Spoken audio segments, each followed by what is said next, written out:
नमस्कार, खेत खजाना में आपका स्वागत है। आज मई महीने की 20 तारीख है और दिन है सोमवार।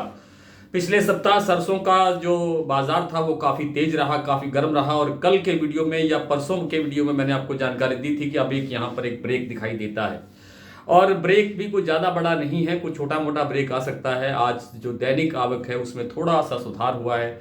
6.25 लाख बोरी से बढ़कर 6.5 लाख बोरी तक की आज आवक हुई है। लेकिन जो मंडियों का जो बाजार है उसके अंदर थोड़ी 25-25 रुपए की गिरावट कहीं कहीं दिखाई दी है। इसके विपरीत चरखी दादरी और दिल्ली के अंदर 50 रुपए तक वृद्धि हुई है, बाजार बढ़ गया है। टोंक निवई और अलवर और खैरतल इन मंडियों के अंदर 25-50 रुपए की गिरावट भी दर्ज हुई है।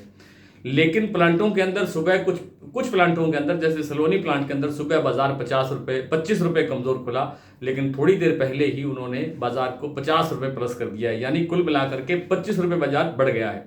इसी तरह से गोयल प्रोटीन्स वालों ने भी अभी तक 2 बार करके 25-25 रुपए 50 रुपए का बाजार बढ़ा दिया है। और कुल मिलाकर के अब संकेत यही मिल रहे हैं कि आज या मतलब इस समय जो सरसों की अवेलेबिलिटी है, सरसों की आपूर्ति है, उपलब्धता है, सप्लाई है, वो काफ़ी तंग है और उपलब्धता न होने के कारण ही बाजार इस तरह से तेज हो रहा है, बढ़ रहा है। अगर मान लीजिए सरसों किसानों के पास अभी पड़ी होती, जमा होती, तो भाव काफ़ी ऊंचा आ गया है, तो उस कारण से आवक बढ़नी चाहिए थी, यानी बिकवाली ज़्यादा बढ़नी चाहिए थी और बाजार में किसान को खुलकर आना चाहिए था। लेकिन किसान नहीं आ रहा है या किसान के पास सरसों समाप्त हो गई है। लबोलबाब ये है कि अब सरसों कहीं कहीं किसी किसी मजबूत हाथ के अंदर है और वे किसी छोटे मोटे भाव पर बाजार में सरसों बेचने वाले नहीं हैं। अभी ये कहना तो बहुत कठिन है कि सरसों में आगे कितनी तेजी संभव है, क्योंकि सारा कुछ एक अकेले सरसों पर निर्भर नहीं है। विदेशी तेलों का बाजार कैसा रहता है, आने वाली जो सरकार है वो विदेशी तेलों के आयात को लेकर के क्या फैसला लेती है, ड्यूटी बढ़ाती है, घटाती है, यही स्थिति रहती है। इन सब बातों पर निर्भर करेगा बाजार। हालांकि व्यापार को, बाजार को, ट्रेड को ये उम्मीद है कि जो नई सरकार बनेगी, जो भी सरकार बनेगी, जिस भी पार्टी की सरकार बनेगी, वो निश्चित रूप से विदेशी तेलों के आयात पर ड्यूटी बढ़ाएगी और जिससे खाद्य तेलों के बाजार में जो विशेष रूप से जो हमारी घरेलू तेल इंडस्ट्री है, हमारा जो घरेलू तेल उद्योग है, जो मृत प्राय हो चुका है, जिस पर अब कोई ऑक्सीजन शायद ही काम करे, और उसको फिर से जिंदा करने का अगर कोई प्रयास किया जा सकता है तो वो वही है कि विदेशी तेलों पर एक अच्छी सख्त ड्यूटी लगाई जाएगी, तभी बात बनेगी। अन्यथा ये घरेलू तेल बाजार हमारा बर्बाद हो चुका है। और इससे केवल तेल उद्योग बर्बाद नहीं हो रहा है, हमारे लिए जो सबसे बड़ा संकट बढ़ने वाला है वो है खल का। खल, चाहे वो बिनोला तेल की हो, बिनोला खल की हो, चाहे वो सरसों खल की हो, चाहे मक्का खल की बात हो या किसी भी खल की बात हो, जब उसका उत्पादन घटेगा, जैसे तिलहन का उत्पादन घटेगा, जैसे सूरजमुखी की हमारे यहाँ बहुत बड़ी अच्छी खेती होती थी जो अब लगभग 2% पर आकर के समाप्त हो गई है। कारण कि सूरजमुखी को एक पर्याप्त, एक अच्छा भाव किसानों को नहीं मिला और किसानों ने उससे मोह भंग कर दिया। अगर यही स्थितियां सरसों और सोयाबीन के साथ रहती हैं तो ये स्थितियां और ज़्यादा गंभीर हो सकती हैं, जिससे हमारे पशुधन के लिए बहुत बड़ा खतरा पैदा हो सकता है, जो आज भी एक खतरा बना हुआ है। और नकली खल या मिलावटी खल का एक बड़ा कारोबार फल फूल रहा है, जिस पर एक अंकुश लगाने की ज़रूरत है। कुछ सरकारें इस पर काम कर भी रही हैं। खैर, कुल मिलाकर के हमारा विषय ये था कि सरसों के अंदर अब आगे कितनी तेजी है। लगता नहीं है कि सरसों का बाजार जो है कोई गिरावट की तरफ बढ़ेगा।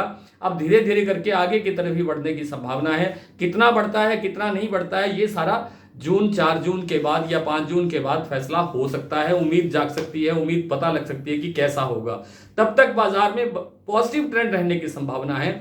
बढ़ेगा कितना, कब तक बढ़ेगा, ये कहने की स्थिति अभी नहीं है, लेकिन बाजार मंदा नहीं है। मैं एक बात निश्चित रूप से कह सकता हूं कि बाजार में मंदे की संभावना फिलहाल बहुत कम है, बाजार आगे बढ़ने की संभावना है। इसी तरह बिनोला और जो खल का तेल, मूंगफली का तेल है, उनके अंदर भी सुधार होने की प्रबल गुंजाइश है। आज महाराष्ट्र के अंदर बिनोला तेल की कीमतें करीब 2 रुपये किलो तक, कहीं कहीं 2.5 रुपये किलो तक भी बढ़ी हैं।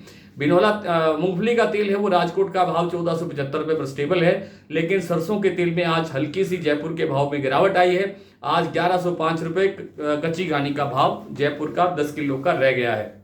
आइए कुछ मंडियों के भाव देख लेते हैं। जैसा कि मैंने आपको बताया कि बाजार कुछ गिरावट के साथ खुल रहा है, लेकिन प्लांटों के अंदर बाजार तेज हो रहा है। तो सबसे पहले बात करते हैं भरतपुर मंडी की। भरतपुर मंडी में आज भाव खुला है 5576 रुपये। कल यानी शनिवार को आपको पता ही है कि भाव कैसा था, भाव था 5640 रुपये के आसपास, 41 रुपये। निड़बई 5576 रुपए, जयपुर 5950, यहां भी 25 रुपए बाजार टूटा है। दिल्ली 5850, चरखी दादरी 5850, गोयलकोटा 5850, हिसार 5600 रुपए, बरवाला 5500 रुपए, सिवानी मंडी 5600, मुरैना 5450, ग्वालियर 5700, निवई मंडी 5550, टोंक मंडी 5530, अलवर 5650 से 5700, गंगापुर 5600, खैरथल मंडी 5600, केरली मंडी 5625, सुमेरपुर 5650, हिंडौन 5645, आदमपुर 5585, अबोहर मंडी 5565। और आज गोयलकोटा का तो मैंने आपको बता ही दिया 5850 रुपए भाव है। इस समय शमशाबाद, दिग्नेर और आगरा का जो सलोनी का भाव है वो है 6400 रुपए, 50 रुपए प्लस हुआ है। अलवर का भाव है 6275 रुपए और कोटा का भाव है सलोनी का 6325 रुपए। आज इतना ही, कल आपसे फिर मुलाकात होगी, तब तक के लिए नमस्कार।